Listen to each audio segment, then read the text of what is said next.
অনেকেই ভাবছেন এই তিনতৌড়ি বেগুনবাড়ির কালীমায়ের নিরঞ্জন কোন দিন রয়েছে, আর চলো এই কমিটির কাকুদের কাছে জেনে নেই এইখানের কালীমায়ের নিরঞ্জন কোন দিন রয়েছে।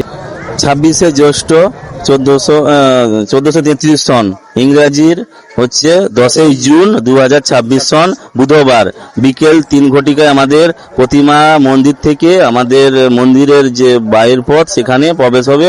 ওখান থেকে আমাদের ঠেলা আছে, ঠেলায় করে আনন্দ সহকারে বাদ্য যন্ত্র সহকারে নদীর তীরবর্তী কংসাবতী নদীতে মায়ের নিরঞ্জনের উদ্দেশ্যে নিয়ে যাওয়া হয় প্রায় 1 কিলোমিটার দূরে।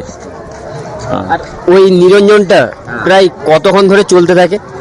ওই নিরঞ্জন প্রক্রিয়াটা প্রায় 3 ঘন্টা ধরে চলতে থাকে। আমাদের ঠাকুর নিয়ে যেতে যত সময় 3টা থেকে ওই 6টার মধ্যে বের হয়ে 6টার মধ্যে নিরঞ্জন কমপ্লিট হয়ে যায় আর এই প্রক্রিয়া শেষ হয়ে যায়। আর এই যে বেগুনবাড়িতে প্রায় কত ফুট ঠাকুর রয়েছে এবছর? 12 ফুট 12 ফুট ঠাকুর রয়েছে। 12 ফুট ঠাকুর রয়েছে। আর এই ঠাকুর, এই 12 ফুট ঠাকুরকে নিয়ে কি আপনারা কাঁধে করেই নিয়ে যাবেন না ইঞ্জিন ভ্যানে? আমাদের প্রথমে আমাদের কাঁধে যেত, তাই বহু রকম সমস্যা দেখা দিল। ঠাকুর সুষ্ঠুভাবে আমরা কংসাবতীতে নিরঞ্জন করতে পারছি না।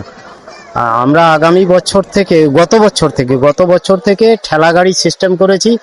মন্দির থেকে যা ঠেলায় উঠলো ঠাকুর, একদম বাদ্য যন্ত্র সহকারে প্রায় 25 থেকে 30 খানা ব্যান্ড পার্টি বাজনা পার্টি থাকে।